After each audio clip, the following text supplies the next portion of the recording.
ਇੱਕ ਓੰਕਾਰ ਸਤਿਨਾਮ ਕਰਤਾ ਪੁਰਖ ਨਿਰਭਉ ਨਿਰਵੈਰ ਅਕਾਲ ਮੂਰਤ ਅਜੂਨੀ ਸੈਭੰ ਗੁਰ ਪ੍ਰਸਾਦ ਜੇਤਾ ਜੀਉ ਪਿੰਡ ਸਭ ਤੇਰਾ ਤੂੰ ਅੰਤਰਜਾਮੀ ਪੁਰਖ ਭਗਵਾਨ ਦਾਸਨ ਦਾਸ ਕਹੈ ਜਨ ਨਾਨਕ ਜਿਹਾ ਤੂੰ ਕਰਾਹੇ ਤਿਹਾ ਕਰੀ ਵਖਿਆਣ ਸੋ ਕਹੋ ਟਲ ਗੁਰ ਸੇਵੀਐ ਅਹਨਿ ਸਹਿਜ ਸੁਭਾਏ ਦਰਸ਼ਨ ਪਰਸੈ ਗੁਰੂ ਕੈ ਜਨਮ ਮਰਨ ਦੁਖ ਜਾਏ ਹੋਵੈ ਸਿਫਤ ਖਸਮ ਦੀ ਨੂਰ ਅਰਸੋਂ ਪੁਰਸੋਂ ਚੱਟੀਐ ਤੁਧ ਡਿਠੇ ਸੱਚੇ ਪਾਤਸ਼ਾਹ ਮਲ ਜਨਮ ਜਨਮ ਦੀ ਕੱਟੀਐ ਸੱਜਣ ਸੱਚਾ ਪਾਤਸ਼ਾਹ ਸਿਰ ਸ਼ਾਹਾਂ ਦੇ ਸ਼ਾਹ ਜਿਸ ਪਾਸ ਬੈਠਿਆ ਸੋਹੀਐ ਸਭਨਾ ਦਾ ਵੇਸਾ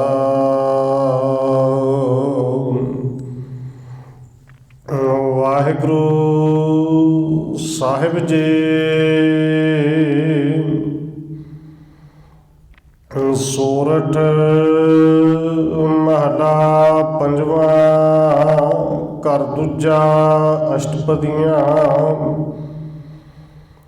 ਇੱਕ ਓੰਕਾਰ ਸਤਿਗੁਰ ਪ੍ਰਸਾਦ ਪਾਠ ਪੜ੍ਹਿਓ ਅਰ ਵੇਦ ਵਿਚਾਰਿਓ ਨਿਵਲ ਭਯੰਗਮ ਸਾਧੇ ਪੰਚ ਜਨਾ ਸੋ ਸੰਗ ਨ ਛੁਟਕਿਓ ਅਧਿਕ ਅਹੰਗ ਬੁੱਧ ਬਾਧੇ ਪਿਆਰੇ ਇਨ ਬਿਦ ਮਿਲਨ ਨ ਜਾਈ ਮੈਂ ਕੀਏ ਕਰਮ ਅਨੇਕਾ ਹਾਰ ਪਰਿਓ ਸੁਆਮੀ ਕੈ ਦੁਆਰੈ ਦੀਜੈ ਬੁੱਧ ਬਬਿਕਾ ਪਿਆਰੇ ਇਨ ਬਿਦ ਮਿਲਨ ਨ ਜਾਈ ਮੈਂ ਕੀਏ ਕਰਮ ਅਨੇਕਾ ਹਾਰ ਪਰਿਓ ਸੁਆਮੀ ਕੈ ਦੁਆਰੈ ਦੀਜੈ ਬੁੱਧ ਬਬਿਕਾ ਰਹਾਉ। ਵਾਹਿਗੁਰੂ ਜੀ ਕਾ ਖਾਲਸਾ ਵਾਹਿਗੁਰੂ ਜੀ ਕੀ ਫਤਿਹ। ਪਰਮ ਸਨਮਾਨਯੋਗ ਸਤਿਗੁਰੂ ਜਬਰ ਛਤਰ ਤਖਤ ਦੇ ਮਾਲਕ ਹਾਜ਼ਰਾ ਹਜ਼ੂਰ ਜਹਰਾ ਜਹੂਰ ਸ਼ਬਦ ਗੁਰੂ ਜੁਗੋਂ ਜੋਗਾ ਟਲ ਸਤਿਗੁਰੂ ਧੰਨ ਸ਼੍ਰੀ ਗੁਰੂ ਗ੍ਰੰਥ ਸਾਹਿਬ ਮਹਾਰਾਜ ਸੱਚੇ ਪਾਤਸ਼ਾਹ ਜੀ ਦੀ ਪਾਵਨ ਪਵਿੱਤਰ ਹਜ਼ੂਰੀ ਅੰਦਰ ਜੁੜ ਬੈਠੇ ਸਤਸੰਗੀ ਜਨੋ, ਆਪ ਜੀ ਵੱਡੇ ਭਾਗਾਂ ਵਾਲੇ ਹੋ ਜੋ ਸਤਿਕਾਰਯੋਗ ਧੰਨ ਮਾਤਾ ਰਾਜਕੌਰ ਜੀ ਦੇ ਪਾਵਨ ਅਸਥਾਨ ਗੁਰਦੁਆਰਾ ਮੰਜੀ ਸਾਹਿਬ ਵਿਖੇ ਅੰਮ੍ਰਿਤ ਵੇਲੇ ਦੇ ਦੀਵਾਨਾਂ ਦੀਆਂ ਹਾਜ਼ਰੀਆਂ ਭਰ ਰਹੇ ਹੋ। ਨਿਤਨੇਮ ਦੀਆਂ ਬਾਣੀਆਂ ਤੋਂ ਉਪਰੰਤ ਆਸਾ ਕੀ ਵਾਰ ਸ਼ਬਦ ਕੀਰਤਨ ਗੁਰੂ ਸਵਾਰਿਆਂ ਤੋਂ ਆਪ ਜੀ ਸਰਵਣ ਕਰ ਰਹੇ ਸੁਆਓ। ਰੋਜ਼ਾਨਾ ਦੀ ਤਰ੍ਹਾਂ ਸਤਿਗੁਰੂ ਜੀ ਦੇ ਬਖਸ਼ਿਸ਼ ਕੀਤੇ ਹੋਏ ਪਾਵਨ ਹੁਕਮ ਦੇ ਵਿਚਾਰ ਦੇ ਨਾਲ ਸਾਂਝ ਪਾਉਣ ਤੋਂ ਪਹਿਲਾਂ ਅਸੀਸ ਬਖਸ਼ਿਸ਼ ਕਰੋ ਜੀ। ਰਸਨਾ ਨੂੰ ਕਰੋ ਪਵਿੱਤਰ, ਜਿਤਨੇ ਵੀ ਜੜ ਬੈਠੇ ਹੋ ਲਵਾਓ ਹਾਜ਼ਰੀ ਆਖੋ ਜੀ। ਵਾਹਿਗੁਰੂ ਜੀ ਕਾ ਖਾਲਸਾ, ਵਾਹਿਗੁਰੂ ਜੀ ਕੀ ਫਤਿਹ। ਸੋਰਠ ਮਹਲਾ ਪੰਜਵਾਂ, ਘਰ ਦੂਜਾ, ਅਸ਼ਟਪਦੀਆਂ। ਇੱਕ ਓੰਕਾਰ ਸਤਿਗੁਰ ਪ੍ਰਸਾਦ। ਸੋਰਠ ਰਾਗ ਵਿੱਚ ਪੰਚਮ ਪਾਤਸ਼ਾਹ ਸਤਿਗੁਰੂ ਧੰਨ ਗੁਰੂ ਅਰਜਨ ਦੇਵ ਮਹਾਰਾਜ ਜੀ ਦੇ ਪਾਵਨ ਬਚਨ ਅੰਗ ਨੰਬਰ 641 ਅਤੇ 642 ਦੇ ਉੱਤੇ ਸੁਭਾਇਮਾਨ ਨੇ। ਘਰ ਦੂਜੇ ਦੇ ਅੰਦਰ ਪਾਵਨ ਸ਼ਬਦ ਗਾਉਣ ਦੀ ਹਦਾਇਤ ਕੀਤੀ ਗਈ ਹੈ। ਅਸ਼ਟਪਦੀਆਂ ਦੇ ਵਿੱਚ ਸ਼ਬਦ ਹੈ ਔਰ ਪ੍ਰਾਰੰਭਤਾ ਤੋਂ ਪਹਿਲਾਂ ਉਸ ਪਰਿਪੂਰਨ ਪਰਮਾਤਮਾ ਦਾ ਮੰਗਲਾਚਰਨ ਕੀਤਾ ਗਿਆ ਹੈ, ਜਿਹੜਾ ਇੱਕ ਹੈ, ਅਦੁੱਤੀ ਹੈ ਔਰ ਜੋ ਸਰਬ ਵਿਆਪੀ ਹੈ। ਐਸਾ ਪਰਮੇਸ਼ਰ ਸਤਿਗੁਰ ਪ੍ਰਸਾਦ ਗੁਰੂ ਦੀ ਕਿਰਪਾ ਨਾਲ ਮਿਲਦਾ ਹੈ। ਪਾਠ ਪੜਿਓ ਅਰ ਵੇਦ ਵਿਚਾਰਿਓ, ਨਿਵਲ ਭਯੰਗਮ ਸਾਧੇ। ਧੰਨ ਗੁਰੂ ਅਰਜਨ ਦੇਵ ਮਹਾਰਾਜ ਜੀ ਨੇ ਅੱਜ ਦੇ ਇਸ 8 ਪਦਿਆਂ ਵਾਲੇ ਪਾਵਨ ਸ਼ਬਦ ਦੇ ਅੰਦਰ ਜੋ ਸਾਨੂੰ ਉਪਦੇਸ਼ ਦਿੱਤਾ ਹੈ, ਸਮੁੱਚਾ ਭਾਵ ਹੈ ਕਿ ਧਰਮ ਦੇ ਨਾਂ 'ਤੇ ਕੀਤੇ ਹੋਏ ਜਿੰਨੇ ਮਰਜ਼ੀ ਕਰਮਕਾਂਡ ਕਰ ਲਈਏ,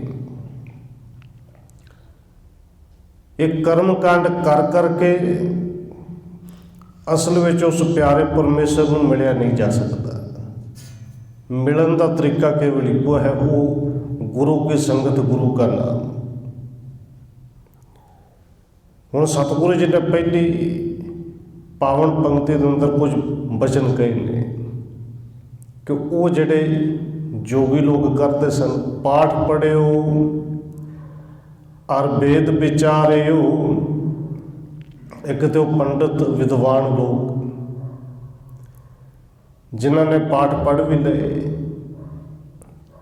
ਤੇ ਦੂਸਰਾ ਇਹ ਆਮ ਪ੍ਰਚਾਰ ਕੀਤਾ ਜਾਂਦਾ ਕਿ ਭਾਈ ਵਿਚਾਰ ਕਰਨੀ ਚਾਹੀਦੀ ਹੈ। ਵਿਚਾਰ ਵੀ ਕਰ ਲਈ, ਪਰ ਬਣਿਆ ਕੀ? ਕਿਉਂਕਿ ਪਾਠ ਕੀਤਾ ਉਹ ਵੀ ਅੱਖਰਾਂ ਕਰਕੇ, ਵਿਚਾਰ ਕੀਤੀ ਉਹ ਵੀ ਕੇਵਲ ਅੱਖਰਾਂ ਕਰਕੇ। ਸਮਝ ਆ ਗਈ, ਪਰ ਉਸ ਸਮਝ ਨੂੰ ਸਿਰਫ ਦਿਮਾਗ ਦੇ ਉੱਤੇ ਜਿਵੇਂ ਖੋਤੇ ਦੇ ਉੱਤੇ ਵਜਨ ਲੱਦ ਦਿੱਤਾ ਹੈ, ਬਸ ਭਾਰ ਹੀ ਲੱਦ ਲਿਆ। ਕਿਉਂਕਿ ਉਸ ਵਿਚਾਰ ਨੂੰ ਜੀਵਨ ਦੇ ਵਿੱਚ ਲੈ ਕੇ ਨਹੀਂ ਆਉਂਦਾ, ਸਿਰਫ ਦਿਮਾਗ ਦੇ ਵਿੱਚ ਰਹਿ ਗਿਆ। ਪਾਠ ਵੀ ਪੜ੍ਹ ਲਿਆ, ਵਿਚਾਰ ਵੀ ਕਰ ਲਈ, ਔਰ ਜੀਵਨ ਦੇ ਵਿੱਚ ਲੈ ਕੇ ਨਹੀਂ ਆਏ।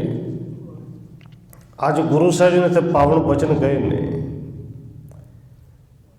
ਕਿ ਇਵੇਂ ਦੇ ਕਰਮ ਬੜੇ ਕੀਤੇ, ਬੜੇ ਪਾਠ ਪੜ੍ਹੇ ਜਾ ਰਹੇ ਨੇ, ਪੜ੍ਹਾਏ ਜਾ ਰਹੇ ਨੇ ਕਿ ਤੁਸੀਂ ਪਾਠ ਪੜ੍ਹੀ ਜੋ, ਅਸੀਂ ਤੁਹਾਨੂੰ ਮਾਇਆ ਦੇਈ ਜਾਵਾਂਗੇ।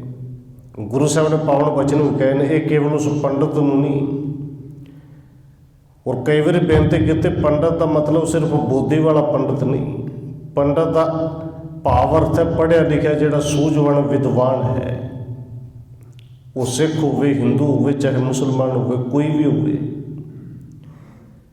ਇਹ ਧਰਮ ਦੇ ਨਾਂ 'ਤੇ ਕੀਤੇ ਹੋਏ ਕਰਮ ਗੁਰੂ ਸਾਹਿਬ ਜੀ ਕਹਿੰਦੇ ਨੇ, ਮੁਖ ਤੇ ਪੜਤਾ ਟੀਕਾ ਸਾਹਿਤ।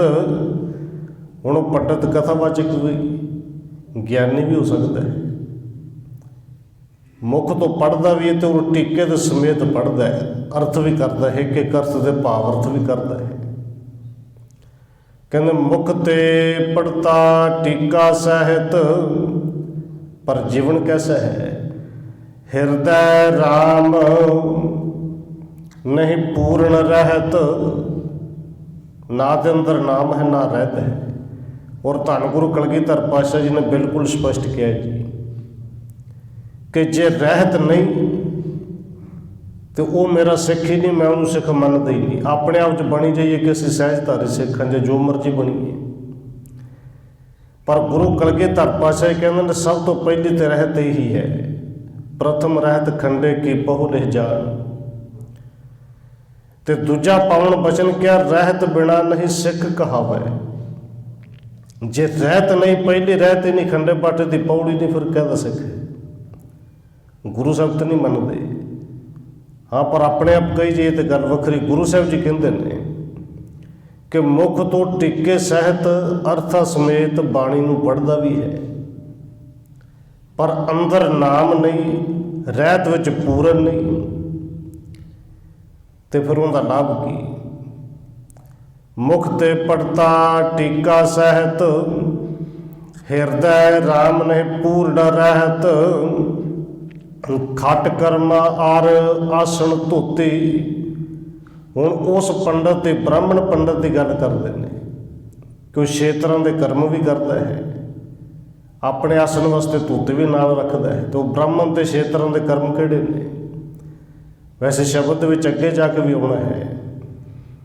ਉਹ 6 ਤਰ੍ਹਾਂ ਦੇ ਕਰਮ ਵੀ ਕਰਦਾ ਹੈ, ਧੋਤੇ ਵੀ ਰੱਖਦਾ ਹੈ, ਪਰ ਕਰਦਾ ਕੀ ਅੰਦਰ ਹੈ ਕੀ?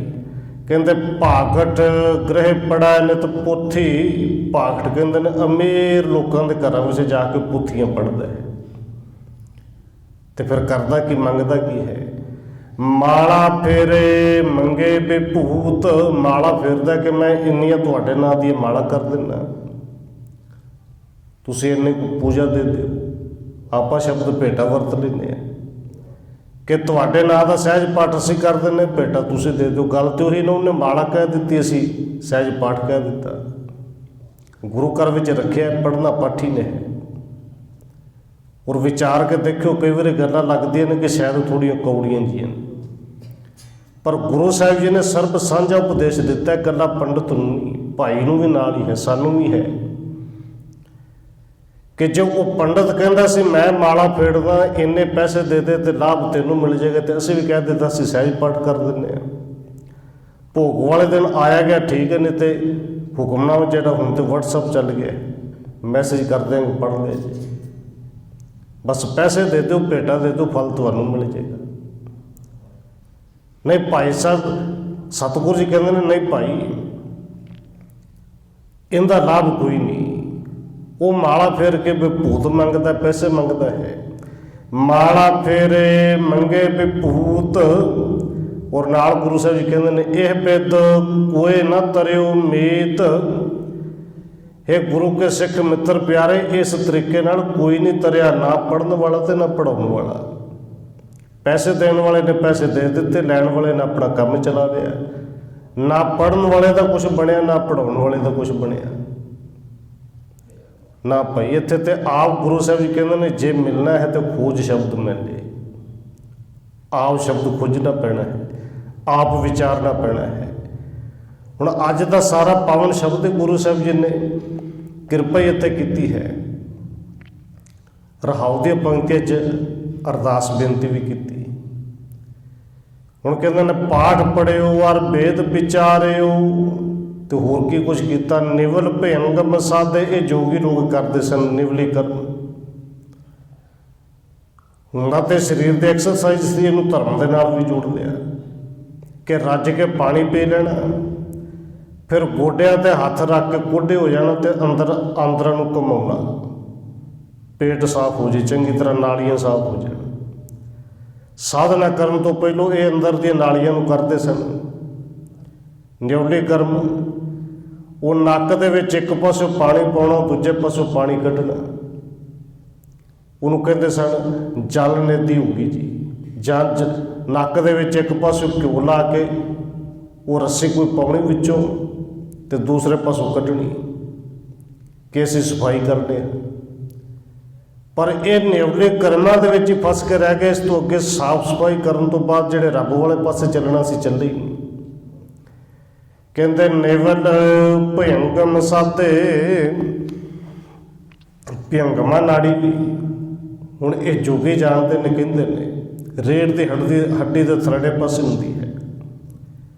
ਉਹ ਧਿਆਨ ਨਾਲ ਸਾਧਨ ਵਾਲਾ ਇਸ ਭਿਅੰਗਮ ਨਾੜੀ ਨੂੰ ਫਿਰ ਜਗਾਉਂਦੇ ਨੇ ਫਿਰ ਇੱਥੋਂ ਕੋਈ ਪਾਣੀ, ਕੋਈ ਜਿਹਨੂੰ ਉਹ ਅੰਮ੍ਰਿਤ ਕਹਿੰਦੇ ਨੇ, ਕੋਈ 10ਵੇਂ ਦੁਆਰ ਤੱਕ ਜਾਂਦੀ ਹੈ। ਫਿਰ ਉਹ ਪਾਣੀ ਦੇ ਬੂੰਦ ਬੂੰਦ ਜੇ ਇੱਕ ਵਾਰੀ ਚੱਲ ਜੇ, ਚੱਲਦੇ ਰਹਿੰਦੇ ਔਰ ਉਹਨਾਂ ਨੂੰ ਉਹ ਡਿੱਗਦੀ ਹੋਈ ਆਵਾਜ਼ ਸੁਣਦੀ ਵੀ ਹੈ। ਇਹ ਉਹਨਾਂ ਦੀ ਮਨੌਤ ਹੈ। ਇਹਨੂੰ ਅਨਾਹਤ ਵਾਜੇ ਵੀ ਕਿਹਾ। ਕਹਿੰਦਾ ਇਹ ਧਰਮ ਦੇ ਕਰਮ ਤੇ ਕੀਤੇ, ਨਿਵਲੇ ਕਰਮ ਕੀਤੇ, ਭਿੰਗਮ ਦੀ ਸਾਧਨਾ ਕਰ ਲਈ, ਪਰ ਜੋ ਕੁਛ ਕਰਨਾ ਸੋ ਕੀਤਾ ਹੀ ਨਹੀਂ।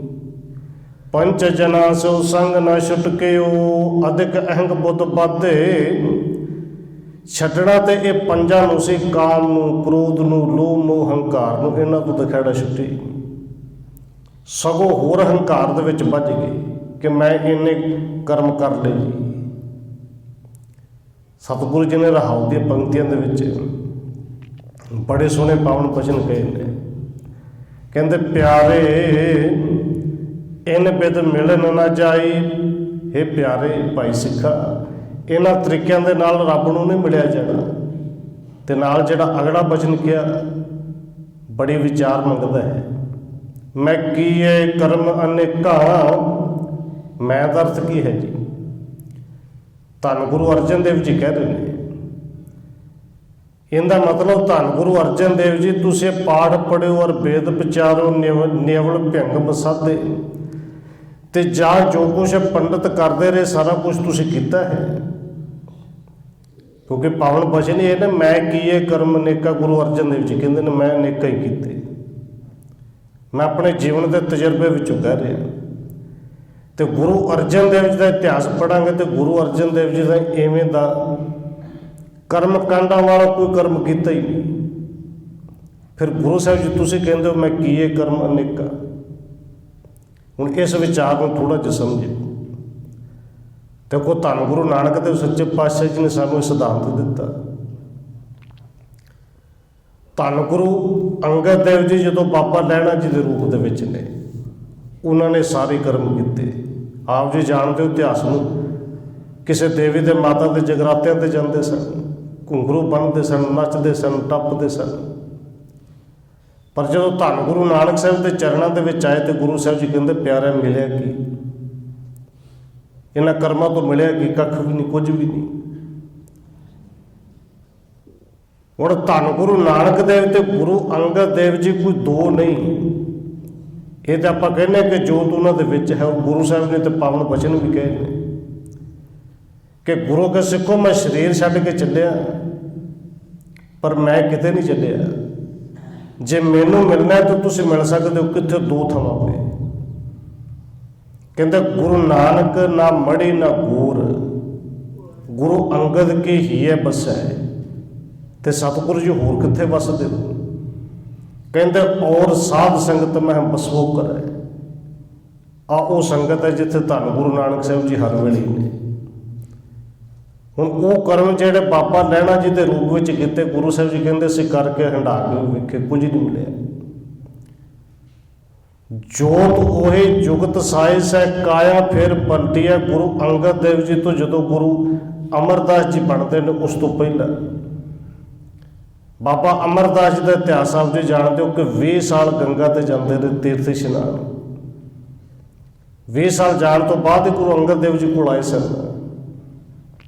ਔਰ ਜਦੋਂ ਗੁਰੂ ਅੰਗਦ ਦੇਵ ਜੀ ਕੋਲ ਆਏ, ਸਤਿਗੁਰੂ ਜੀ ਨੇ ਪੁਰਖਿਆ ਭਾਈ ਕੋਈ ਧਰਮ ਕਰਮ ਵੀ ਕਰਨਾ ਹੈ। ਤੇ ਉਹ ਜੋ ਕੁਝ ਕਰਦੇ ਸਨ, ਕਹਿੰਦੇ ਗੁਰੂ ਸਾਹਿਬ ਜੀ ਬੜੇ ਕੀਤੇ। 20 ਸਾਲ ਜਾਂਦਾ ਰਿਹਾ। 20 ਸਾਲ ਜਾਂ 20 ਵਾਰ ਗਿਆ ਗੰਗਾ 'ਤੇ ਇਸ਼ਨਾਨ ਕਰਕੇ ਆਇਆ। ਔਰ ਧੰਨ ਗੁਰੂ ਅੰਗਦ ਦੇਵ ਜੀ ਹੱਸਦੇ ਸਨ ਕਿ ਪੁਰਖਾ ਨਾ ਤਾਂ ਤੂੰ ਤੀਰਥ ਹੀ ਬਣਾਇਆ ਤੇ ਨਾ ਤੂੰ ਨਹਾਤਾ ਹੀ ਇੰਨੇ ਸਾਲਾਂ 'ਚ। ਹੁਣ ਬਾਬਾ ਅਮਰਦਾਸ ਜੀ ਨਾਲ ਪਹਿਲੀ ਵਾਰੀ ਬਚਨ ਹੋਏ ਸਨ, ਉਸ ਤੋਂ ਬਾਅਦ 12 ਸਾਲ ਬਾਅਦ ਹੀ ਹੋਏ ਸਨ। 12 ਸਾਲ ਜਦੋਂ ਗਾਗਰ ਟੋਈ ਕਿ ਸਤਿਗੁਰੂ ਜੀ ਤੀਰਥ ਆਪਣੇ ਆਪ ਬਣਾਈਦਾ ਕਿ ਬਣੇ ਹੋਏ ਤੀਰਥ 'ਤੇ ਜਾਈਦਾ ਹੈ? ਨਹੀਂ, ਧੰਨ ਗੁਰੂ ਅੰਗਦ ਦੇਵ ਜੀ ਕਹਿੰਦੇ ਨੇ ਤੀਰਥ ਤੇ ਭਾਈ ਆਪਣੇ ਆਪ ਹੀ ਬਣਾਉਣਾ ਪੈਂਦਾ ਹੈ। ਇਹ ਬਣਿਆ ਹੋਇਆ ਤੀਰਥਾਂ 'ਤੇ ਲੋਕ ਜਾਂਦੇ ਨੇ, ਮਿਲਦਾ ਕੱਖ ਨਹੀਂ। 20 ਸਾਲ ਤੂੰ ਵੀ ਗਿਆ। ਔਰ ਧੰਨ ਗੁਰੂ ਅੰਗਦ ਦੇਵ ਜੀ ਕਹਿੰਦੇ ਨੇ ਇਹ ਤੀਰਥ ਬਣਾਉਣ ਦਾ ਢੰਗ ਮੈਂ ਨਹੀਂ, ਮੇਰੇ ਗੁਰੂ ਨੇ, ਗੁਰੂ ਨਾਨਕ ਸਾਹਿਬ ਨੇ ਸਿਖਾਇਆ। ਔਰ ਗੁਰੂ ਨਾਨਕ ਸਾਹਿਬ ਜੀ ਕਹਿੰਦੇ ਨੇ ਮੇਰੇ ਗੁਰੂ ਨੇ, ਸ਼ਬਦ ਗੁਰੂ ਨੇ ਸਿਖਾਇਆ। ਇਹ ਤੀਰਥ ਬਣਾਉਣਾ ਕਿਵੇਂ ਹੈ ਜੀ? ਤੀਰਥ ਕਿਹੜੇ ਤੇ ਜਾਣਾ ਹੈ। ਉੱਥੇ ਧੰਨ ਗੁਰੂ ਅੰਗਦ ਦੇਵ ਜੀ ਨੇ ਗੁਰੂ ਨਾਨਕ ਸਾਹਿਬ ਜੀ ਦੇ ਪਾਵਨ ਬਚਨ ਪੜ੍ਹ ਕੇ ਸੁਣਾਏ, ਔਰ ਆਪਾਂ ਰੋਜ਼ ਹੀ ਪੜ੍ਹਨੇ ਪਰ ਵਿਚਾਰ ਨਹੀਂ ਨਾ ਕਰਦੇ। ਉੱਥੇ ਸਤਿਗੁਰੂ ਜੀ ਕਹਿੰਦੇ ਨੇ, ਸੁਣਿਆ ਅਗਲਾ ਕੰਮ ਕੀ ਕੀਤਾ, ਫਿਰ ਮੰਨਿਆ। ਗੁਰੂ ਦਾ ਬਚਨ ਸੁਣਿਆ ਤੇ ਫਿਰ ਮੰਨੀਏ ਤੇ ਤਾਂ ਹੀ ਲਾਭ ਹੈਗਾ। ਜੇ ਸੁਣ ਕੇ ਕੱਢ ਦਿੱਤਾ ਫਿਰ ਤੇ ਜਿਹਾ ਸੁਣਿਆ ਤੇ ਨਾ ਸੁਣਿਆ। ਸੁਣਿਆ ਮੰਨਿਆ ਤੇ ਮੰਨ ਕੇ ਕੀਤਾ, ਮਨ ਕੀਤਾ ਭਾਉ। ਮੰਨ ਕੇ ਫਿਰ ਗੁਰੂ ਦਾ ਭਾਉ, ਗੁਰੂ ਦਾ ਅਦਬ ਤੇ ਪਿਆਰ ਵੀ ਅੰਦਰ ਰੱਖੇ। ਸੁਣਿਆ ਮੰਨਿਆ ਮਨ ਕੀਤਾ ਭਾਉ, ਅੰਤਰਗਤ ਤੀਰਥ ਮਨ ਨਾਉ। ਇਸ ਤਰ੍ਹਾਂ ਅੰਦਰ ਤੀਰਥ ਬਣਨਾ ਸੀ, ਫਿਰ ਉਹਦੇ ਅੰਦਰ ਦੀ ਮੈਲ ਧੋਣੀ ਸੀ, ਅੰਦਰ ਮਲ ਕੇ ਨਹਾਉਣਾ ਸੀ। ਭਾਈ ਨਾ ਤੀਰਥ ਬਣਾਇਆ ਪੁਰਖਾ, ਨਾ ਤੀਰਥ ਤੂੰ ਨਾਤਾ। ਹੁਣ ਸਤਿਗੁਰੂ ਜੀ ਕਿਰਪਾ ਕਰਦੇ ਨੇ, ਇਹ ਅਸਲ ਵਿੱਚ ਕਰਮ ਕੀਤੇ, ਪਰ ਕਹਿੰਦੇ ਹਾਰ ਪਰਿਓ ਸੁਆਮੀ ਕੇ ਦੁਆਰੇ। ਮੈਂ ਬੜੇ ਕਰਮ ਕੀਤੇ, ਅਨੇਕਾਂ ਹੀ ਕਰਮ ਕੀਤੇ, ਪਰ ਹੁਣ ਹਾਰ ਕੇ ਤੁਹਾਡੀ ਸ਼ਰਨ ਵਿੱਚ ਆਇਆ। ਔਰ ਗੁਰੂ ਸਾਹਿਬ ਜੀ ਕਹਿੰਦੇ ਨੇ ਕਰਮ ਕੀਤੇ ਕਿੰਨੇ ਕੀਤੇ। ਧੰਨ ਗੁਰੂ ਨਾਨਕ ਸਾਹਿਬ ਜੀ ਨੇ ਸਮਝਾਇਆ, ਤੀਰਥ ਨਾਮਣ ਜਾਉ। ਤੀਰਥ ਤੇ ਜਾਣਾ ਚਾਹੀਦਾ ਹੈ, ਪਰ ਭਾਈ ਸਿੱਖਾ ਤੀਰਥ ਨਾਮ ਹੈ। ਹੋਰ ਤੀਰਥ ਕਿਹੜਾ, ਕਹਿੰਦੇ ਤੀਰਥ ਸ਼ਬਦ ਵਿਚਾਰ, ਅੰਤਰ ਗਿਆਨ ਹੈ। ਅੰਦਰ ਦਾ ਗਿਆਨ ਹੀ ਅੰਦਰ ਦਾ ਤੀਰਥ ਹੈ। ਉਹ ਤੀਰਥ ਤੂੰ ਆਪ ਬਣਾਉਣਾ ਹੈ। ਬਾਕੀ ਦੇ ਕਰਮ ਤਾਂ ਬੜੇ ਕੀਤੇ, ਕੋਈ ਥੋੜੇ ਸਾਲ ਹੋ ਗਏ ਜੀ ਪਾਠ ਕਰਾਉਂਦੇ, ਪਰ ਅੰਦਰ ਇੱਕ ਰਤਾ ਭਰ ਵੀ ਨਹੀਂ ਬਦਲਿਆ, ਕਿਉਂਕਿ ਕੇਵਲ ਕਰਮ ਕਾਂਡ ਹੀ ਰਹਿ ਗਏ ਨਾ। ਜੋ ਕੁਛ ਪੰਡਤ ਕਰਦਾ ਸੀ ਉਹ ਕੁਛ ਫਿਰ ਭਾਈ ਸਾਹਿਬ ਜੀ ਕਰਦੇ ਰਹੇ, ਉਹ ਗੁਰਦੁਆਰੇ ਦਾ ਪੁਜਾਰੀ ਕਰਦਾ ਰਿਹਾ। ਔਰ ਖਿਮਾ ਕਰਨਾ, ਫਿਰ ਖਿਮਾ ਮੰਗ ਲਵਾਂ ਕਿ ਬੋਲ ਕੁਝ ਸਖਤ ਲੱਗਦੇ ਨੇ, ਪਰ ਹੈ ਸੱਚ। ਉਹਰੇ ਸੱਚ ਦੱਸਦੇ ਥੋੜੇ ਨੇ। ਸਤਿਗੁਰੂ ਜੀ ਕਹਿੰਦੇ ਨੇ ਅੰਦਰ ਤੀਰਥ ਬਣਾਉਣਾ ਹੈ। ਇਹ ਬਾਹਰ ਦੇ ਕੀਤੇ ਹੋਏ ਜਿਹੜੇ ਧਰਮ ਦੇ ਨਾਂ ਤੇ ਕਰਮ ਨੇ, ਨਿਰੇ ਪਖੰਡ ਨੇ। ਔਰ ਗੁਰੂ ਸਾਹਿਬ ਜੀ ਕਹਿੰਦੇ ਨੇ, ਕਹਿੰਦੇ ਕਰਮ ਧਰਮ ਪਾਖੰਡ ਜੋ ਦਿਸੈ। ਕਰਮ ਧਰਮ ਨਾਲ ਸ਼ਬਦ ਵਰਤਿਆ ਹੈ। ਇਹ ਧਰਮ ਦੇ ਨਾਂ ਤੇ ਕੀਤੇ ਹੋਏ ਕਰਮ ਜਿੰਨੇ ਪਖੰਡ ਦਿਸਦੇ ਨੇ ਨਾ, ਇਹ ਸਾਰੇ ਟੁੱਟੇ ਜਾਣੇ ਨੇ। ਭਾਈ ਤੇਰੇ ਕਿਸੇ ਕੰਮ ਨਹੀਂ ਆਉਣੇ। ਅੱਗੇ ਜਦੋਂ ਜਾ ਕੇ ਗਏ ਨਾ, ਇੰਨੇ ਲੰਗਰ ਲਾਏ, ਇੰਨੀ ਸੇਵਾ ਕੀਤੀ, ਇੰਨੀਆਂ ਟੋਕਰੀਆਂ ਧੋਈਆਂ, ਇੰਨੇ ਭਾਂਡੇ ਮਾਂਜੇ, ਉੱਥੇ ਕਹਿਣਾ ਇੱਕ ਪਾਸੇ ਰੱਖ ਕੇ ਦੱਸ ਕਿ ਨਾਮ ਕਿੰਨਾ ਜਪਿਆ ਹੈ, ਤੇਰੇ ਅੰਦਰ ਨਾਮ ਟਿਕਿਆ ਕਿਣਕਾ ਕਿ ਨਹੀਂ। ਹੁਣ ਸਤਿਗੁਰੂ ਨੇ ਉੱਥੇ ਕਿਰਪਾ ਕਰਕੇ ਸਮਝਾਇਆ, ਕਹਿੰਦੇ ਕਰਮ ਧਰਮ ਪਾਖੰਡ ਜੋ ਦਿਸੈ। ਤੈਨੇ ਜੰਮ ਜਗਾ ਤੇ ਲੁੱਟੈ, ਤੇ ਕਰਨਾ ਕੀ ਸੀ। ਕਹਿੰਦੇ ਨਿਰਵਾਣ ਕੀਰਤਨ ਗਾਵੋ ਕਰਤੇ ਕਾ। ਨਿਮਕ ਸਿਮਰਤ ਜਿਤ ਛੁਟੈ। ਉਹਦੇ ਕੀਰਤੇ ਕਰਨੀ ਸੀ, ਉਹਦਾ ਕੀਰਤਨ ਗਾਉਣਾ ਸੀ, ਜਿੰਦਾ ਕੀਰਤਨ ਇੱਕ ਨਿਮਕ ਜਿੰਨਾ ਵੀ ਜੇ ਕੋਈ ਗਾਲ ਹੋਵੇ ਤੇ ਜਮਾਂ ਦੇ ਫਾਈਆਂ ਤੋਂ ਬਚ ਜਾਂਦਾ, ਛੁੱਟ ਜਾਂਦਾ ਹੈ। ਸਤਿਗੁਰੂ ਜੀ ਇਵੇਂ ਦੇ ਕਰਮ ਤੇ ਬੜੇ ਕੀਤੇ, ਪਰ ਹੁਣ ਗੁਰੂ ਸਾਹਿਬ ਜੀ ਕਹਿੰਦੇ ਨੇ ਤੀਜੈ ਬੁੱਧ ਵਿਵੇਕਾ। ਹਾਰ ਪਰਿਓ ਸੁਆਮੀ ਕੇ ਦੁਆਰੇ। ਤੀਜੈ ਬੁੱਧ ਵਿਵੇਕਾ, ਕਿੰਨੇ ਕੁ ਕਰਮ ਕੀਤੇ ਜੀ। ਹੁਣ ਇੱਥੇ ਗੁਰੂ ਸਾਹਿਬ ਨੇ ਜੋ ਕੁਝ ਸਾਨੂੰ ਸਮਝਾਇਆ ਹੈ, ਭਗਤਾਂ ਦੇ ਬਾਣੀ ਆਪਾਂ ਪੜ੍ਹਦੇ ਹਾਂ, ਭਗਤਾਂ ਨੇ ਸਾਨੂੰ ਬੜੇ ਢੰਗਾਂ ਨਾਲ ਸਮਝਾਇਆ ਭਗਤ ਕਿਵੇਂ ਦਾ ਹੈ। ਲੋਕਾਂ ਨੇ ਕਰਮ ਕੀਤੇ ਕਿ ਭਗਤੀ ਸ਼ਾਇਦ ਪੁੱਠੇ ਲਟਕ ਕੇ ਹੋਏਗੀ, ਕਿ ਸ਼ਾਇਦ ਨੰਗਿਆ ਰਹਿ ਕੇ ਹੋਏਗੀ, ਗਰਮੀ ਦੇ ਵਿੱਚ ਧੂਣੀਆਂ ਥਕਾ ਕੇ ਸਰੀਰ ਨੂੰ ਦੁਖੀ ਕਰਕੇ ਹੋਏਗੀ। ਪਰ ਜਦੋਂ ਗੁਰੂ ਸਾਹਿਬ ਨੂੰ ਪੁੱਛਿਆ ਕਿ ਸਤਿਗੁਰੂ ਜੀ ਭਗਤ ਕੈਸੇ ਨੇ, ਤੇ ਸਤਿਗੁਰੂ ਜੀ ਕਹਿੰਦੇ ਨੇ ਭਗਤ ਇਸ ਸਰੀਰ ਨੂੰ ਦੁੱਖ ਥੋੜ੍ਹੀ ਦਿੰਦੇ ਨੇ ਭਾਈ। ਔਰ ਨਾਲੇ ਇੱਕ ਪਾਸੇ ਗੁਰੂ ਕਾ ਸਿੱਖ ਪੜ੍ਹਦਾ ਹੈ, ਇਹ ਸਰੀਰ ਹਰ ਕਾ ਮੰਦਰ ਹੈ। ਇੱਥੇ ਹਰੀ ਪਰਮਾਤਮਾ ਦਾ ਵਾਸ ਹੈ, ਪਰਮੇਸ਼ਰ ਦਾ ਘਰ ਹੈ, ਤੇ ਪਰਮੇਸ਼ਰ ਦੇ ਘਰ ਨੂੰ ਕੋਈ ਦੁਖੀ ਥੋੜ੍ਹੀ ਕਰਦਾ ਹੈ। ਫਿਰ ਭਗਤ ਕਰਦੇ ਕੀ ਨੇ ਜੀ। ਸਤਿਗੁਰੂ ਜੀ ਕਹਿੰਦੇ ਨੇ ਭਗਤ ਤੇਰੇ ਮਨ ਭਾਵੰਦੇ। ਦਰ ਸੋਹਣ ਕੀਰਤ ਗਾਵਦੇ। ਉਹ ਤੇਰੀ ਕੀਰਤੀ ਨੂੰ ਗਾਉਂਦੇ ਨੇ, ਬੜੇ ਸੋਹਣੇ ਲੱਗਦੇ ਨੇ। ਕਿਸੇ ਨੇ ਕਿਹਾ ਕਿ ਤੁਸੀਂ ਹੱਠ ਕਰਮ ਕਰੋ, ਕਿਤੇ ਨੇ ਕਿਹਾ ਕਿ ਤੁਸੀਂ ਇਹ ਪਾਠ ਪੜ੍ਹਾਈ ਜਾਓ, ਇਹ ਧਰਮ ਦੇ ਨਾਂ 'ਤੇ ਕਰਮ ਕਰੀ ਜਾਓ। ਹੁਣ ਗੁਰੂ ਸਾਹਿਬ ਨੇ ਕਿਰਪਾ ਕਰਕੇ ਸਾਨੂੰ ਸਮਝਾਇਆ कि हार परयो मैं स्वामी कै दुआरे दीजै बुद्ध बबेका। ये कर्म कर करके मैं ते हार गया, गुरु अर्जन देव जी कह रहे हैं। हुण तेरे दर ते आया कि बुद्ध बबेक, बबेक बुद्ध तो आप जी समझ दो ना, सियाणी अकल दिओ, बबेक बुद्ध दिओ। हुण बबेक बुद्ध के जिथे पता लग जाए कि सच की है झूठ की है। देखो शीश महल बनया होवे, उस शीश महल के अंदर हीरे भी लगे होण, कीमती मोती भी लगे होण, तो मेरे वर्गे नूं कोई कल्ले के जाके वेख के आवे, पर कल्ले रात के टाइम जावे, रात के टाइम लाइट होवे ना, शीश महल के अंदर तो वाड़ देगा जा वेख के बाहर आ जाएगा, पूछेगा भाई किवें दा, भी जिवें दा बाहर से उवें दे अंदर, सानू की पता अंदर की है, क्योंकि हनेरा है। उसे बंदे नूं भेजे किसी होर घर दे विच जिथे रात नूं सौंदे भी बोरियां विछा के होण, और छत भी टांडियां दी पाई होवे हनेरा ही। उन्होंने फिर पूछ लिया कि दस भी तू घर वेख के आए किवें दा है? कहंदे मैनूं तो बाहर भी हनेरा ही लगदा सी, अंदर भी हनेरे तो बिना दसे कुछ नहीं। हुण गुरु साहब ने किरपा कीती, अंदर बिल्कुल शीश महल की तरह है, हीरे मोती जड़े पे ने, पर जे ज्ञान का दीवा अंदर जगाए गए ने तो शीश महल बनया ना बनया तेरे भादा की, वो बनया ना बनया तेरे लिए तो इको ही, जो बुद्ध विवेक नहीं सियाणप नहीं। हुण गुरु साहब ने सानू पावन बाणी दे विच गल्लां समझाइयां ने। धन बाबा रविदास जी कहंदे ने, कहंदे मातो विद्या हित कीन, ये जिहड़े पाठ पढ़े सन, विद्या हासिल कीती सी, इन्हां ने हित ते बड़ा कीता। हुण पढ़ाई का मतलब की है जी, पढ़ लिख के किसी नौकरी लगेगा, किसी अपने काम नूं करेगा, पढ़ लिख के बंदा घर ही बह जाए कि मैं सियाणा हो गया, करना कुछ नहीं। वो 15-20 साल की पढ़ाई गई, कुछ किहड़े काम आई जी। वो पढ़ाई भावें बाहर की होवे ते पढ़ाई भावें धर्म ग्रंथ की होवे, पढ़ के जे उनके मुताबक चले ही नहीं, उन्होंने जीवन में लियांदा ही नहीं, तो उनका लाभ की।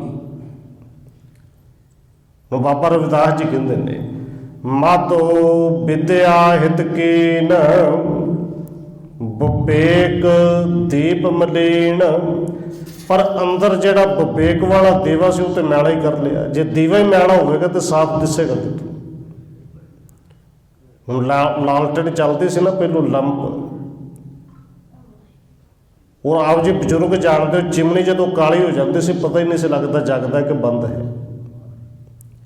वो जिन्हें कुछ दिखाना, जो वो ही मैला हो गया, अंदर की बुद्ध ही मैली होगी, विवेक ही मैली होगी, तो साफ नज़र कितों आएगा। सतगुरु जी किरपा करते हैं, अरदास बेनती करते हैं, और सिखा तू ये अरदास करनी सानू समझाते हैं। हार परयो स्वामी कै दुआरे दीजै बुद्ध बबेका। हुण विवेक बुद्ध की है जी? विचार ही है ना। एक बड़ा विचारवान मनुख कथा करे बड़ी सोहनी, वो कथा करे चाहे वो किसी सिख धर्म की करे, हिंदू धर्म की करे, इस्लाम धर्म की करे, और सारे उनके विचार में मानते सन कि बड़ा विचारवान है। और उनकी पत्नी घर वाले कहते चलो वेख लेने कितना को विचारवान है, क्योंकि चरित्र बथेरे होंगे ने, विचार देखने के कितना को सियाणा है। हुण उन्हें किया 1.5 किलो मिठाई लिया के दिती घर कि कुछ मित्र आने ने, उन्होंने चाह देने वाले छकावांगे। मित्र घर में आके चाह रख दी, तो जो उन्हें कहा कि भागा वाले लिया मिठाई भी लिया,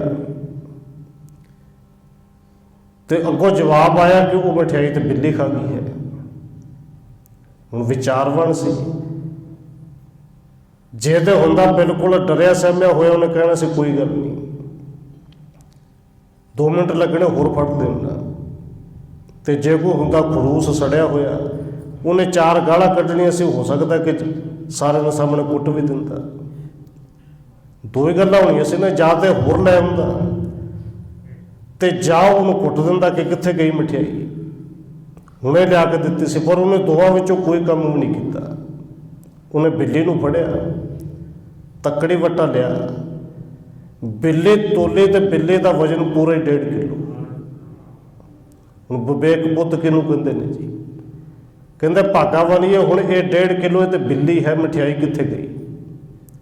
ਜਾਂ ਤੇ ਬਿੱਲੀ ਲਿਆ ਕੇ ਦੇ ਦੇ ਜਾਂ ਮਠਿਆਈ ਲਿਆ ਕੇ ਦੇ ਦੇ, ਕਿਉਂਕਿ 1.5 ਕਿਲੋ ਮਠਿਆਈ ਸੀ, 1.5 ਕਿਲੋ ਦੀ ਬਿੱਲੀ ਦੀ ਜਿਹਨੇ ਖਾਧੀ ਹੁੰਦੀ ਤੇ ਗਈ ਕਿੱਥੇ?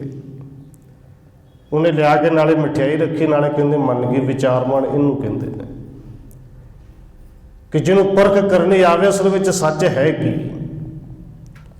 ਹੁਣ ਗੁਰੂ ਸਾਹਿਬ ਜੀ ਨੇ ਇਹ ਬੁੱਧ ਵਿਵੇਕ ਬੁੱਧ ਆਪ ਮੰਗੀ ਹੈ ਜਿਗਿਆਸੂ ਹੋ ਕੇ। ਗੁਰੂ ਸਾਹਿਬ ਜੀ ਕੋਲ ਤੇ ਬੁੱਧ ਵਿਵੇਕ ਹੈ ਹੀ। ਸਮਝਾਇਆ ਤਾਂ ਸਾਨੂੰ ਕਿ ਸਿੱਖਾ ਜੇ ਆਇਆ ਹੈ ਤੇ ਗੁਰੂ ਦੇ ਚਰਨਾਂ ਵਿੱਚ ਇਹ ਬੁੱਧ ਵਿਵੇਕ ਬੁੱਧ ਜਿਹੜੀ ਲੈ ਕੇ ਜਾਈ। ਇਹ ਕੇਵਲ ਧਰਮ ਦੇ ਕੀਤੇ ਹੋਏ ਕਰਮਾਂ ਕਰਕੇ ਇਹ ਕਰਮ ਕਾਂਡ ਬਣ ਜਾਣੇ ਨੇ, ਇਹਨਾਂ ਕਰਕੇ ਇਹਨਾਂ ਤੋਂ ਨਿਕਲੇ ਨਹੀਂ ਜਾਣਾ। ਕਰਮ ਕਾਂਡੀ ਬ੍ਰਾਹਮਣ, ਔਰ ਬ੍ਰਾਹਮਣ ਤੇ ਚੱਲਦੇ ਸਨ। ਜਦੋਂ ਧੰਨ ਗੁਰੂ ਅਮਰਦਾਸ ਜੀ ਗੁਰੂ ਬਣ ਗਏ, ਪਹਿਲੋਂ ਕਰਮ ਕਾਂਡ ਆਪ ਵੀ ਕਰਦੇ ਸਨ, ਜਦੋਂ ਤੱਕ ਸਮਝ ਨਹੀਂ ਸੀ। ਉਹ ਜਾਣ ਪਛਾਣ ਵਾਲਾ ਬ੍ਰਾਹਮਣ ਆਇਆ, ਕਿਸੇ ਗੁਆਂਢ ਦੇ ਘਰ ਵਿੱਚ ਗਿਆ, ਕੋਈ ਲੈ ਗਿਆ ਕਿ ਲੰਗਰ ਛਕਾਉਣਾ ਬ੍ਰਾਹਮਣ ਵਾਸਤੇ ਤਿਆਰ ਕੀਤਾ ਸੀ। ਹੁਣ ਬ੍ਰਾਹਮਣ ਨੇ ਜਦੋਂ ਹੱਥ ਵੀ ਧੋਲੇ, ਪ੍ਰਸ਼ਾਦਾ ਵੀ ਅੱਗੇ ਥਾਲ ਆ ਗਿਆ, ਤੇ ਅੰਦਰੋਂ ਦਾਈ ਨੇ ਆਵਾਜ਼ ਮਾਰ ਕੇ ਕਿਹਾ ਕਿ ਭਾਈ ਤੈਨੂੰ ਵਧਾਈ ਹੋਵੇ, ਪੁੱਤਰ ਪੈਦਾ ਹੋਇਆ। ਉਹ ਬ੍ਰਾਹਮਣ ਨੇ ਉੱਥੇ ਭੋਜਨ ਛੱਡ ਦਿੱਤਾ ਜੀ। ਕਿਉਂ ਜੀ? ਕਹਿੰਦੇ ਇਸ ਘਰ ਵਿੱਚ ਸੂਤਕ ਹੈ, ਸੂਤਕ ਵਾਲੇ ਘਰੋਂ ਅਸੀਂ ਖਾਂਦੇ ਕੋਈ। ਹੁਣ ਉਹ ਧੰਨ ਗੁਰੂ ਅਮਰਦਾਸ ਜੀ ਦੇ ਕੋਲ ਗਿਆ ਕਿ ਤਿਆਰ ਕੀਤਾ, ਇਹਨਾਂ ਦੇ ਨਾਂ ਤੇ ਕੀਤਾ ਸੀ, ਨਹੀਂ ਤੇ ਤੁਸੀਂ ਆ ਜਾਓ। ਕੰਮ ਵੈਸੇ ਅਸੀਂ ਅੱਜ ਵੀ ਕਰਨੇ, ਜੇ ਬ੍ਰਾਹਮਣ ਨਹੀਂ ਤੇ ਚਲੋ ਭਾਈ ਆ ਜਾਣ, 5 ਜਣੇ ਆ ਜਾਣ, ਹਿਸਾਬ ਕਿਤਾਬ ਜੋ ਉੱਥੇ ਜੇ ਰੱਖਣੇ ਆ। ਕਰਮ ਕਾਂਡ ਲੈ ਕੇ ਚੱਲਣੇ ਉਸ ਹਿਸਾਬ ਨਾਲ ਹੀ। ਪਰ ਧੰਨ ਗੁਰੂ ਅਮਰਦਾਸ ਜੀ ਗਏ, ਪ੍ਰਸ਼ਾਦਾ ਛਕਿਆ, ਅਰਦਾਸ ਕੀਤੀ ਤੇ ਪੁੱਛਿਆ ਕਿ ਭਾਈ ਅੱਜ ਪ੍ਰਸ਼ਾਦਾ ਕਿਉਂ? ਉਹਨੇ ਸੱਚ ਦੱਸ ਦਿੱਤਾ ਕਿ ਕੀਤਾ ਤੇ ਬ੍ਰਾਹਮਣ ਵਾਸਤੇ ਤਿਆਰ ਸੀ, ਪਰ ਉਹ ਕਹਿੰਦਾ ਸੂਤਕ ਹੈ। ਗੁਰੂ ਸਾਹਿਬ ਜੀ ਉੱਥੋਂ ਤੇ ਵਾਪਸ ਆ ਗਏ, ਬ੍ਰਾਹਮਣ ਅਗਲੇ ਦਿਨ ਆਇਆ, ਆ ਕੇ ਕਹਿੰਦਾ ਸਤਿਗੁਰੂ ਜੀ ਤੁਸੀਂ ਕਦੇ ਬੁਲਾਉਂਦੇ ਹੀ ਨਹੀਂ, ਯਾਦ ਨਹੀਂ ਕਰਦੇ। ਤੇ ਗੁਰੂ ਸਾਹਿਬ ਜੀ ਕਹਿੰਦੇ ਤੁਸੀਂ ਸੂਤਕ ਪਾਤਕ ਵਾਲੇ ਘਰੋਂ ਭੋਜਨ ਨਹੀਂ ਛਕਦੇ, ਥਾਲ ਤੇ ਅਸੀਂ ਕੱਢ ਦਈਏ ਪਰ ਤੁਸੀਂ ਛਕਦੇ ਕੋਈ ਨਹੀਂ, ਤੁਸੀਂ ਕਦੇ ਯਾਦ ਹੀ ਨਹੀਂ ਕੀਤਾ। ਗੁਰੂ ਸਾਹਿਬ ਜੀ ਕਹਿੰਦੇ ਕਿਉਂ? ਕਿ ਸਾਡੇ ਘਰ ਦੇ ਵਿੱਚ ਤੇ ਨਿੱਤ ਹੀ ਸਵੇਰੇ ਵੀ, ਦੁਪਹਿਰੇ ਵੀ, ਸ਼ਾਮੀ ਸੂਤਕ ਹੁੰਦਾ ਹੈ, ਸੂਤਕ ਪਾਤਕ ਹੁੰਦਾ ਹੀ ਰਹਿੰਦਾ ਹੈ। ਤੁਸੀਂ ਭੋਜਨ ਕਦੋਂ ਕੁ ਛਕੋਗੇ? ਔਰ ਧੰਨ ਗੁਰੂ ਨਾਨਕ ਸਾਹਿਬ ਜੋ ਪਾਵਨ ਬਚਨ ਨੇ, ਜਿਹੜੇ ਗੁਰੂ ਅਮਰਦਾਸ ਜੀ ਨੇ ਉਸ ਕਰਮਕਾਂਡੀ ਬ੍ਰਾਹਮਣ ਨੂੰ ਕਹਿ ਕੇ ਸੁਣਾਏ, ਔਰ ਅੱਜ ਸਾਨੂੰ ਸਮਝਾ ਰਹੇ ਨੇ।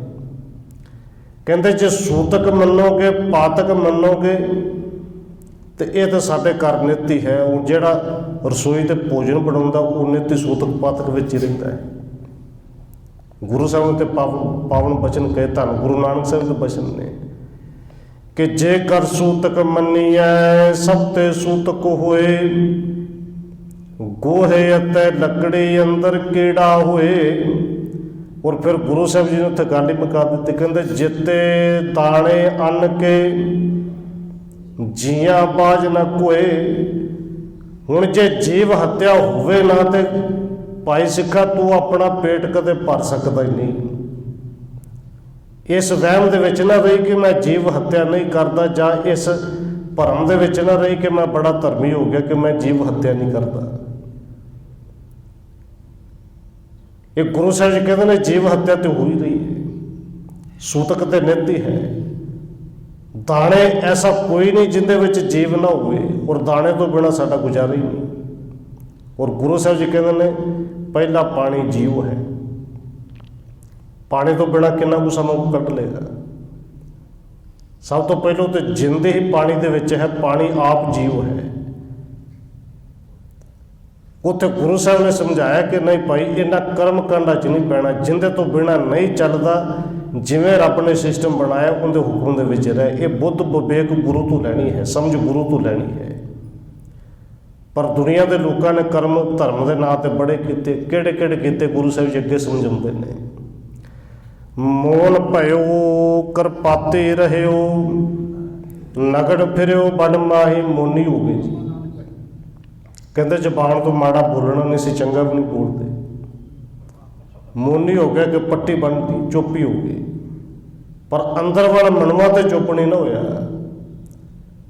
ਉਹ ਤੇ ਇਸ਼ਾਰੇ ਵੀ ਕਰਦਾ, ਲਿਖ ਉੱਤੇ ਗਾਲਾਂ ਵੀ ਲਿਖ ਦਿੰਦਾ ਕਿ ਤੈਨੂੰ ਸਮਝ ਨਹੀਂ ਲੱਗਦੀ, ਲਿਖ ਕੇ ਵਿਖਾ ਦੇਗਾ, ਬੋਲਣਾ ਨਹੀਂ। ਇਵੇਂ ਦੇ ਕਰਮ ਕਾਂਡ ਗੁਰੂ ਸਾਹਿਬ ਜੀ ਕਹਿੰਦੇ ਨਹੀਂ। ਮੋਨ ਭਇਓ ਕਰਪਾਤੀ ਰਹੋ। ਕਰਪਾਤੀ ਇਹ ਬਨਾਰਸ ਦੇ ਵਿੱਚ ਹੁੰਦਾ ਸੀ, ਔਰ ਭਗਤ ਕਬੀਰ ਜੀ ਨੇ ਪਾਵਨ ਬਚਨ ਵੀ ਕਹੇ ਨੇ ਕਿ ਬ੍ਰਾਹਮਣ ਨੇ ਇੱਕ ਬਣਾਈ ਸੀ ਇਵੇਂ ਦੀ ਜੁਗਤ ਕਿ ਤੁਸੀਂ ਆਰੇ ਨਾਲ ਚੀਰੇ ਜਾਓ, ਆਪਣਾ ਸਾਰਾ ਕੁਝ ਦਾਨ ਮੈਨੂੰ ਕਰ ਦਿਓ, ਤੁਹਾਨੂੰ ਸਵਰਗ ਮਿਲ ਜਾਏਗਾ। ਪਰ ਪੁੱਛਣ ਵਾਲਾ ਕੋਈ ਨਹੀਂ ਸੀ, ਜੇ ਆਰੇ ਨਾਲ ਚੀਰ ਕੇ ਸਵਰਗ ਮਿਲਦਾ ਤੇ ਪੰਡਤ ਜੀ ਪਹਿਲੋਂ ਤੁਸੀਂ ਆਪਣੇ ਆਪ ਨੂੰ ਕਿਉਂ ਨਹੀਂ ਚਿਰਵਾ ਲਿਆ? ਕਿਉਂਕਿ ਪੰਡਤ ਨੇ ਮੂਰਖ ਬਣਾਉਣਾ ਸੀ। ਤੁਸੀਂ ਚੀਰੇ ਜਾਓ। ਔਰ ਬਾਬਾ ਕਬੀਰ ਜੀ ਨੂੰ ਪਾਵਨ ਬਚਨ ਵਰਤੇ ਨੇ, ਕਰਵਤ ਭਲਾ ਨਾ ਕਰਵਟ ਤੇਰੀ। ਕਰਵਤ ਕਹਿੰਦੇ ਨੇ ਆਰੇ ਨੂੰ, ਕਰਵਟ ਕਹਿੰਦੇ ਨੇ ਪਿੱਠ ਨੂੰ। ਰੱਬ ਜੀ ਤੇਰੀ ਪਿੱਠ ਨਾਲੋਂ ਤੇ ਆਰੇ ਨਾਲ ਚੀਰੇ ਜਾਣਾ ਚੰਗਾ ਹੈ, ਪਰ ਪਿੱਠ ਨਾ ਵਿਖਾਈ। ਇੱਥੇ ਗੁਰੂ ਸਾਹਿਬ ਜੀ ਸਮਝਾਉਂਦੇ ਨੇ, ਕਹਿੰਦੇ ਮੋਨ ਭਇਓ ਕਰਪਾਤੇ ਰਹਿਓ, ਨਗਣ ਫਿਰਿਓ ਬਣ ਮਾਹੀ। ਕਈ ਆਰੇ ਨਾਲ ਚੀਰੇ ਗਏ, ਨੰਗੇ ਹੋ ਗਏ, ਹੁਣ ਬਸਤਰ ਨਾ ਪਾਵੇ। ਪਰਿਵਾਰ ਸਮਾਜ ਦੇ ਵਿੱਚ ਰਹਿਣਾ ਬੜਾ ਔਖਾ, ਜੰਗਲਾਂ ਨੂੰ ਚਲੇ ਗਏ। ਨਗਣ ਫਿਰਿਓ ਬਣ ਮਾਹੀ ਕਿ ਰੱਬ ਸ਼ਾਇਦ ਤਾਂ ਮਿਲ ਜਾਏਗਾ। ਤਟ ਤੀਰਥ ਸਭ ਧਰਤੇ ਭਰਮਿਓ, ਦੁਬਦਾ ਚੁਟਕੈ ਨਾਹੀ। ਤਟ ਦਾ ਅਰਥ ਕਿਨਾਰਾ, ਤੀਰਥ ਦਾ ਅਰਥ ਹੈ ਕੋਈ ਨਦੀ, ਕੋਈ ਸਰੋਵਰ। ਜਿੰਨੇ ਕਿਨਾਰੇ ਸਨ ਸਾਰਿਆਂ ਦੇ ਕੰਢੇ ਕੰਢੇ ਫਿਰ ਲਿਆ, ਸਾਰੀ ਧਰਤੀ ਤੇ ਫਿਰ ਲਿਆ। ਪਰ ਦੁਬਦਾ ਛੁਟਕਿਆ ਨਹੀਂ, ਜਿਹੜੀ ਦੁਬਦਾ ਨੂੰ ਛੱਡਣਾ ਸੀ ਉਹ ਨਹੀਂ ਛੱਡਿਆ। ਭਟਕਦਾ ਤਾਂ ਰਿਹਾ ਪਰ ਦੁਬਦਾ ਨਹੀਂ ਛੱਡੀ। ਮਨ ਕਾਮਨਾ ਤੀਰਥ ਜਾਏ ਬਸਿਓ, ਸਿਰ ਕਰ ਵੱਤ ਧਰਾਏ ਕਰ ਵੱਤ ਆਰਾ। ਮਨ ਦੇ ਵਿੱਚ ਕਾਮਨਾ ਰੱਖ ਲਈ, ਤੀਰਥਾਂ ਤੇ ਜਾ ਕੇ ਵਸ ਗਿਆ ਕਿ ਸਿਰ ਤੇ ਆਰਾ ਰੱਖ ਦਿਓ, ਰੱਬ ਮਿਲ ਜਾਏਗਾ, ਕੋਈ ਗੱਲ ਨਹੀਂ। ਪਰ ਜੋ ਕੁਝ ਛੱਡਣਾ ਸੀ ਉਹ ਛੱਡੇ ਹੀ ਨਹੀਂ, ਉਹ ਦੁਬਦਾ ਨਹੀਂ ਛੱਡੀ। ਕਹਿੰਦੇ ਮਨ ਕੀ ਮੈਲ ਨਾ ਉਤਰੈ ਇਹ ਬਿੱਦ, ਜੇ ਲੱਖ ਯਤਨ ਕਰਾਏ ਇੱਕ ਵਾਰੀ ਨਹੀਂ, ਲੱਖਾਂ ਵਾਰ ਚੀਰਿਆ ਜਾ ਰਿਹਾ। ਇਵੇਂ ਮਨ ਦੀ ਮੈਲ ਨਾ ਤੀਰਥਾਂ ਤੇ ਨਾ ਉਤਰਨੀ, ਨਾ ਆਰੇ ਨਾਲ ਚਰਾ ਕੇ ਉਤਰਨੀ ਹੈ। ਕਣਕ ਕਾਮਨੀ ਹੈ ਵਰਗਾਵਰ, ਬਹੁ ਬਿਦ ਦਾਨ ਦਤਾਰਾ। ਇਹ ਸਾਰੇ ਧਰਮ ਦੇ ਕਰਮ ਨੇ ਜੀ, ਬ੍ਰਾਹਮਣ ਕਰਾਉਂਦੇ ਹੁੰਦੇ ਸਨ। ਕਹਿੰਦੇ ਨੇ ਕੋਈ ਦਾਨ ਕਰੇ ਤੇ ਦਾਨ ਮਾੜਾ ਮੋਟਾ ਨਹੀਂ ਕਿ ਆਟੇ ਦੀ ਮੁੱਠੀ ਪਾਤੀ ਤਾਂ ਵੀ ਦਾਨੀ ਬਣ ਗਿਆ। ਕਣਕ ਸੋਨਾ, ਸੋਨਾ ਦਾਨ ਕਰੇ। ਕਾਮਨੀ ਇਸਤਰੀ ਘਰ ਵਾਲੀ ਦਾਨ ਕਰਦੇ। ਫਿਰ ਹੈਵਰ ਗੈਵਰ ਹਾਥੀ ਤੇ ਘੋੜੇ ਦਾਨ ਕਰੇ। ਬਹੁ ਬਿਦ ਦਾਨ ਦਤਾਰਾ, ਏਡੇ ਏਡੇ ਦਾਨ ਔਰ ਸਤਿਗੁਰੂ ਜੀ ਨੇ ਪਾਵਨ ਬਚਨ ਕਹੇ ਨੇ ਹੁੰਦੇ ਸਨ। ਗਊ ਦਾਨ, ਸੇਜਾ ਨਾਰੀ ਭੂਮ ਦਾਨ, ਇਹ ਸਾਰਾ ਕੁਝ ਲੋਕ ਕਰਦੇ ਵੀ ਸਨ। ਪਰ ਕਹਿੰਦੇ ਨੇ ਅੰਨ ਬਸਤਰ ਭੂਮ ਬਹੁ ਰੁਪਏ, ਨਹਿ ਮਿਲਿਆ ਹਰ ਦੁਆਰਾ। ਭਾਵੇਂ ਸਾਰੀ ਧਰਤੀ ਅਰਪਣ ਕਰਦੇ, ਅੰਨ ਸਾਰਾ ਦਾਨ ਕਰਦੇ, ਸਭ ਕੁਝ ਦਿੰਦੇ, ਪਰ ਹਰੇ ਦਾ ਰੱਬ ਦਾ ਘਰ ਦਾ ਦਰਵਾਜ਼ਾ ਤੈਨੂੰ ਲੱਭਣਾ ਹੀ ਨਹੀਂ, ਮਿਲਣਾ ਹੀ ਨਹੀਂ। ਕਿਉਂਕਿ ਜਿਹੜਾ ਕਰਮ ਕਰਨਾ ਸੀ ਉਹ ਤਾਂ ਕੀਤਾ ਨਹੀਂ, ਤੂੰ ਕਰਮ ਕਾਂਡਾਂ 'ਚ ਹੀ ਫਸ ਗਿਆ। ਉਹ ਕਰਮ ਕਿਹੜਾ ਗੁਰੂ ਸਾਹਿਬ ਨੇ ਅੱਗੇ ਜਾ ਕੇ ਦੱਸਣਾ ਵੀ ਹੈ। ਕਹਿੰਦੇ ਪੂਜਾ ਅਰਚਾ ਬੰਧਨ ਡੰਡੌਤ, ਖਟ ਕਰਮਾ ਰਤ ਰਹਿਤਾ। ਪੂਜਾ ਦੇ ਵਿੱਚ ਲੱਗ ਗਿਆ, ਔਰ ਉਹ ਪੂਜਾ ਦੇ ਵਿੱਚ ਅਸੀਂ ਲੱਗੇ ਹੋਏ ਹਾਂ। ਔਰ ਖਿਮਾ ਕਰਨਾ, ਖੈਰ ਸਮਾਂ ਵੀ ਹੋ ਗਿਆ। ਪੂਜਾ ਅਰਚਾ ਬੰਧਨ ਡੰਡੌਤ, ਬੰਦਨਾ ਕਰੀ ਜਾਣੀ, ਡੰਡੌਤ ਕਰੀ ਜਾਣੀ, ਪੂਜਾ ਕਰੀ ਜਾਣੀ। ਖਟ ਕਰਮਾ, 6 ਤਰ੍ਹਾਂ ਦੇ ਕਰਮ ਜਿਹੜੇ ਸਨ ਕਿ ਵਿਦਿਆ ਪੜ੍ਹਨੀ ਪੜ੍ਹਾਉਣੀ 2, ਯੱਗ ਕਰਨੇ ਕਰਾਉਣੇ 4, ਦਾਨ ਦੇਣਾ ਤੇ ਦਾਨ ਲੈਣਾ 6। ਇਹ 6 ਤਰ੍ਹਾਂ ਦੇ ਕਰਮਾਂ ਦੇ ਵਿੱਚ ਵੀ ਰਤਿਆ ਹੋਇਆ। ਔਰ ਇਹਦੇ ਵਿੱਚੋਂ ਮਿਲਦਾ ਕੀ ਸੀ? ਹਉ ਕਰਤ ਬੰਧਨ ਮਹਿ ਭਰਿਆ। ਮੈਂ ਜੱਗ ਕਰਾ ਦਿੱਤਾ ਤਾਂ ਵੀ ਹੁੰਮੇ, ਮੈਂ ਜੱਗ ਕਰਵਾ ਦਿੱਤਾ ਤਾਂ ਵੀ ਹੁੰਮੇ, ਵਿਦਿਆ ਪੜ੍ਹ ਲਈ ਤਾਂ ਵੀ ਹੁੰਮੇ, ਪੜ੍ਹਾ ਦਿੱਤੀ ਤਾਂ ਵੀ ਹੁੰਮੇ। ਹਉ ਹਉ ਕਰਤ ਬੰਧਨ ਮਹਿ ਭਰਿਆ, ਨਹਿ ਮਿਲੀ ਹੈ ਇਹ ਜੁਗਤਾ। ਸਤਿਗੁਰੂ ਜੀ ਕਹਿੰਦੇ ਨੇ ਭਈ ਇਹਨਾਂ ਜੁਗਤੀਆਂ ਨਾਲ ਵੀ ਕਦੇ ਰੱਬ ਨਹੀਂ ਮਿਲਿਆ। ਜੋਗ ਸਿੱਧ ਆਸਣ 84 ਇਹ ਪੇ ਕਰ ਰਹਿਆ। ਜੋਗੀ 84 ਆਸਣ ਲਾਉਂਦੇ ਸਨ, ਇਹ ਵੀ ਸਾਰੇ ਕਰ ਕਰਕੇ ਵੇਖ ਲਏ। ਉਹਨਾਂ ਵਿੱਚੋਂ ਇੱਕ ਬਾਂਦਰ ਆਸਣ ਹੁੰਦਾ ਹੈ, ਉਹਨੂੰ ਮਰਕਟ ਆਸਣ ਕਹਿੰਦੇ ਨੇ। ਇਹ ਸਾਰੇ ਵੀ ਕਰ ਕਰਕੇ ਵੇਖ ਲਏ। ਜੋਗ ਸਿੱਧ ਆਸਣ 84 ਇਹ ਪੇ ਕਰ ਰਹਿਆ। ਵੱਡੇ ਯਾਰ ਜਾ ਫਿਰ ਜਨਮੈ ਹਰ ਸੋ ਸੰਗ ਨ ਗਹਿਆ। ਜੋਗ ਸਾਧਨਾ ਕਰਕੇ ਵੱਡੀ ਵੱਡੀ ਉਮਰਾਂ ਵੀ ਕਰ ਲਈਆਂ, ਪਰ ਬਣਿਆ ਕਿ ਫਿਰ ਜੰਮਿਆ ਫਿਰ ਮੰਗਿਆ, ਜੰਮਿਆ ਤੇ ਮਰਿਆ ਤੇ ਫਿਰ ਜੰਮਿਆ। ਹਰ ਸੋ ਸੰਗ ਨ ਗਹਿਆ। ਜਿਹੜੇ ਹਰੀ ਨਾਲ ਮਿਲਣਾ ਸੀ ਰੱਬ ਨਾਲ, ਉਹ ਸੰਗ ਮਿਲੇ। ਰਾਜ ਲੀਲਾ ਰਾਜਨ ਕੀ ਰਚਨਾ ਕਰਿਆ। ਹੁਕਮ ਫਾਰਾ ਕਦੇ ਰਾਜ ਲੀਲਾ ਕਰਦਾ ਰਿਹਾ, ਆਪਰਿਆ ਹੋਇਆ ਹੁਕਮ ਹੀ ਕਰਦਾ ਰਿਹਾ ਕਿ ਇਹ ਕਰੋ ਇਹ ਕਰੋ। ਸੇਜ ਸੋਹਣੀ ਚੰਦਨ ਚੋਵਾ ਨਰਕ ਘੋਰ ਕਾ ਦੁਆਰਾ। ਸੋਹਣੀ ਸੇਜ ਹੈ, ਉੱਤੇ ਚੰਦਨ ਸੋਹਣੀਆਂ ਖੁਸ਼ਬੂਆਂ ਛਿੜਕੀਆਂ ਜਾਂਦੀਆਂ ਨੇ, ਪਰ ਗੁਰੂ ਸਾਹਿਬ ਜੀ ਕਹਿੰਦੇ ਨੇ ਹੈ ਨਿਰਾ ਨਰਕ ਦਾ ਦਰਵਾਜ਼ਾ ਹੀ ਹੈ। ਲੱਗਦਾ ਸੁੱਖ ਹੈ, ਔਰ ਬੜੀ ਸੋਹਣੀ ਗਾਥਾ ਵੀ ਹੁੰਦੀ ਹੈ ਕਿ ਦਾਸੀ ਨੇ ਰਾਜੇ ਦੀ ਸੇਜ ਵਿਛਾਉਂਦਿਆਂ ਹੋਇਆਂ ਫੁਰਨਾ ਲਿਆਂਦਾ ਕਿ ਕਿੰਨੇ ਉੱਤੇ ਫੁੱਲ ਪਾਏ ਜਾਂਦੇ ਨੇ, ਕਿੱਡਾ ਪੋਲਾ ਪੋਲਾ ਗੱਦਾ ਹੋਏਗਾ। ਉੱਤੇ ਪੈ ਕੇ ਤੇ ਵੇਖਾਂ, ਉਹ ਪੈਂਦਿਆਂ ਨਾਲ ਅੱਖ ਲੱਗ ਗਈ, ਰਾਜਾ ਆ ਗਿਆ। ਔਰ ਜਦੋਂ ਦੇਖਿਆ ਕਿ ਮੇਰੀ ਸੇਜ ਉੱਤੇ, ਉਹਨੇ ਸ਼ਮਕਾਂ ਨਾਲ ਮਾਰਨਾ ਸ਼ੁਰੂ ਕੀਤਾ। ਤੇ ਜਦੋਂ 5-7 ਪਈਆਂ ਨੂੰ ਨਾਲੇ ਤੋਂ ਰੋਵੇ ਤੇ ਨਾਲੇ ਵਿੱਚੋਂ ਹੱਸ ਵੀ ਹੋਵੇ। ਰਾਜੇ ਨੂੰ ਉਹ ਤੇ ਛੱਡਿਆ, ਕਹਿੰਦਾ ਤੇ ਸਮਝ ਆਈ ਕਿ ਮਾਰ ਪੈਂਦੀ ਬੰਦਾ ਰੋਂਦਾ, ਪਰ ਹਾਸਾ ਕਹਿੰਦਾ ਹੈ।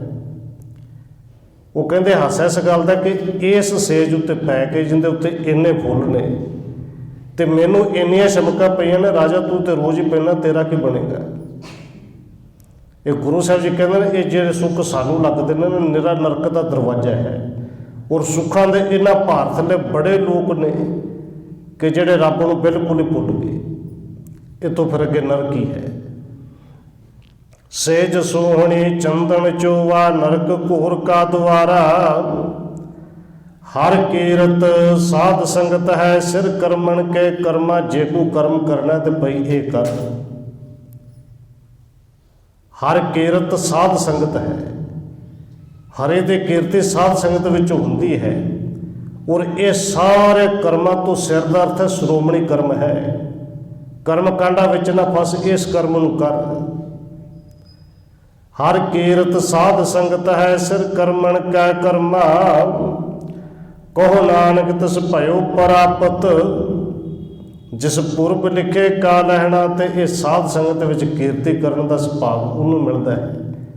ਧੰਨ ਗੁਰੂ ਅਰਜਨ ਦੇਵ ਜੀ ਕਹਿੰਦੇ ਨੇ ਜਿੰਦੇ ਪੂਰਬ ਦੇ ਕਰਮ ਚੰਗੇ ਹੋਣ, ਭਾਗ ਚੰਗੇ ਹੋਣ, ਵਡ ਭਾਗੀ ਹਰ ਸੰਗਤ ਪਾਵੇ। ਅਖੀਰ ਤੇ ਫਿਰ ਕਿਰਪਾ ਕਰਦੇ ਨੇ।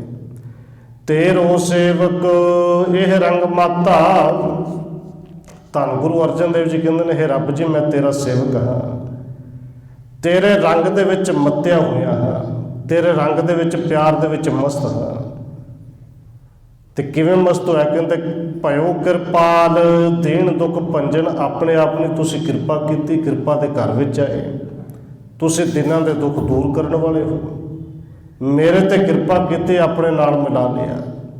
ਹਰ ਹਰ ਕੀਰਤਨ ਇਹ ਮਨ ਰਾਤਾ ਤੁਹਾਡੇ ਨਾਲ ਮਿਲ ਕੇ, ਸੰਗਤ ਵਿੱਚ ਮਿਲ ਕੇ ਕੀਰਤਨ ਕਰਕੇ, ਕੀਰਤੇ ਗਾ ਕੇ ਇਹ ਮਨ ਰਤਿਆ ਗਿਆ। ਇਹ ਦੂਜਾ ਰਹਾਉ ਹੈ, ਰਹਾਉ ਦੂਜਾ ਹੋਈਆਂ ਭੁੱਲਾਂ ਦੀ ਖਿਮਾ। ਆਓ 1-2 ਮਿੰਟ ਹੋਰ ਰਸਨਾ ਨਾਲ ਹਾਜ਼ਰੀ ਲਵਾਈਏ, ਫਿਰ ਸਮਾਪਤੀ ਹੈ ਜੀ।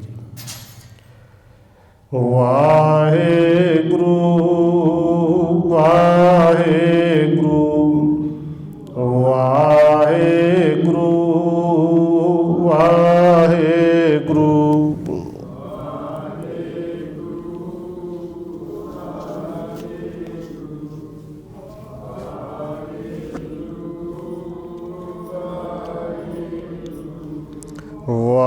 ਵਾਹਿਗੁਰੂ